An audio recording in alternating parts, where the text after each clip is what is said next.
Hey everyone, and welcome to my quick refresher guide for ALGETH'AR Academy in Season 4 of Dragonflight, where I'll be going through the most important trash and boss abilities that you need to know in both Mythic 0 and Mythic Plus Keystones, including several changes coming in Season 4. If you want to see a full list of all abilities in the dungeon, or a simple pug-friendly route to start the season out, check out my ability spreadsheet, my route videos, or my written guides on the Method website, all linked in the description below. Otherwise, let's quickly talk about the Dragonflight stat buff you can pick up at the start of the dungeon. Immediately upon jump jetting into the key, you'll see groups of friendly dragons that you can talk to, which will give players a stat buff based on their flight. You can only have one of these buffs active at a time, but each player does get to pick their own, so just pick whatever is best for your spec. Black Dragonflight gives you 5% crit, bronze is 5% haste, blue is 1100 mastery, red is 5% verse, and green gives 10% healing taken. Moving on from here into the Overgrown Ancients room, there's going to be 3 lashers spread throughout this room, and they will spawn detonation seeds underneath every player's feet, which is a big swirl you need to get out of, and also disorients if you're hit. Very bad if your tank gets hit here, so make sure you're constantly avoiding these swirlies.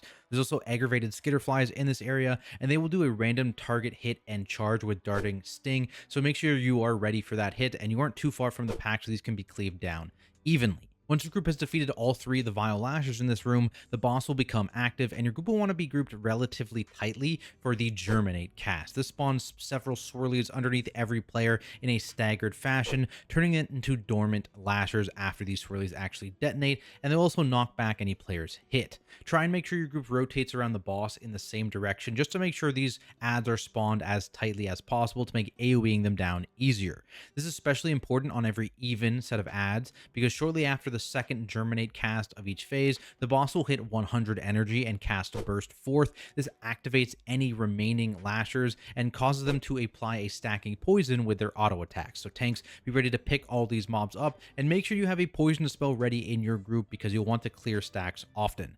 This can be especially scary when it overlaps with the Bark Breaker Tank Buster, as it increases your physical damage taken for a short time, so make sure you have a defensive available for this.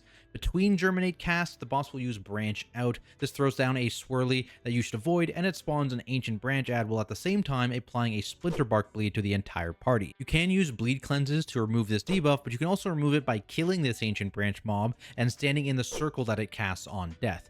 Note this also does a small heal to the boss and any lashers in the circle, so be aware of that, but it's not a huge deal. Also be aware that the Ancient Branch will attempt to constantly heal mobs with a cast, so make sure it stays interrupted. After defeating the Overgrown Ancient, you can head towards Crawth's platform, but there is a Guardian Sentry mini-boss in the way. A couple important things to note here. The first is the Deadly Winds ability. This spawns a tornado on a random target, which is very dangerous, deals heavy damage, and it stuns you, so make sure you avoid these.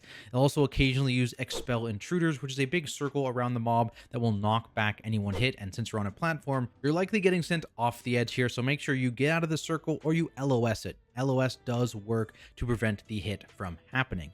On Crawth's actual platform, you'll find a bunch of regular eagles and alpha eagles. The most important cast here is on the alpha eagles, which are lieutenant mobs, so you can't CC them, but you can interrupt Call of the Flock, which you will want to do, as this will enrage every other eagle nearby, so make sure this doesn't go off. After killing 3 waves of eagles, you'll be able to spawn Crawth, who is an absolute tank murderer thanks to his Savage Peck, physical hit, and bleed. This was nerfed going into Season 4, but it's still quite scary because it happens so often, so tanks, make sure you've planned out your defensives accordingly and use any bleed cleanses or externals at your disposal. Outside of this, there's also a random target frontal and overpowering gust, which you should be sure to avoid, as well as a party hit in Deafening Screech that also splashes to nearby allies and gives you a stack of sonic vulnerability, causing you to take more damage with each successive cast. I recommend using a defensive on this hit once you start getting to 3 stacks or more, potentially less on higher tyrannical keys.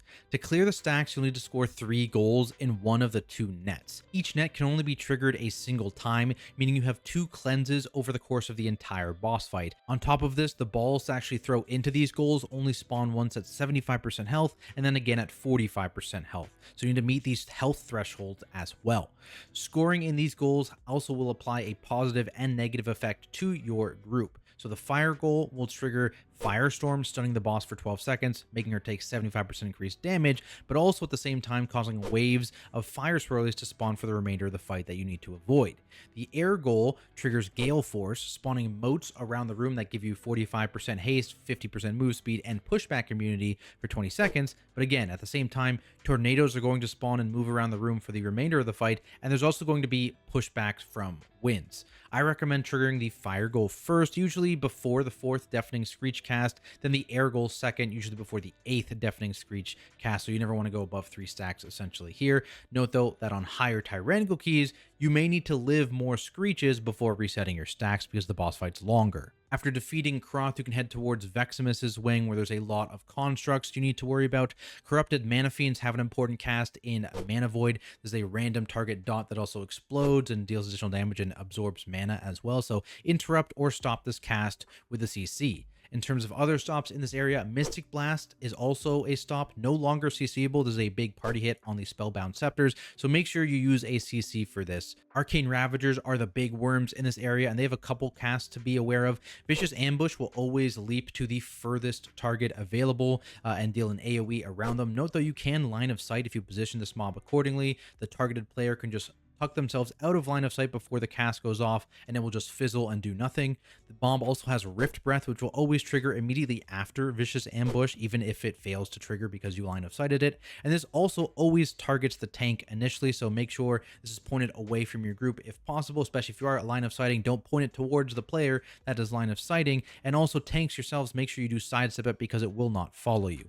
The final mob in this area to worry about is the Unruly Textbook. They just have Monotonous Lecture. You can interrupt or stop this channel, as it will put an 8-second magic sleep on a random player. Note that each tick of this channel will reapply this magic sleep, so while you can dispel it, if you don't stop the channel in the meantime, it'll just reapply that sleep to that player. So make sure you do actually stop this cast with a CC or kick. Then you've got the Vexamus boss fight, where throughout the fight, several arcane orbs will spawn around the edges of the room, which will want to soak before they reach the boss to prevent them from giving energy and dealing damage to the party. These orbs also give you a stacking damage increase from soaking additional orbs, so DPS players may need to get a magic dispel or wait for their debuff to fall off before getting more than a couple of these stacks.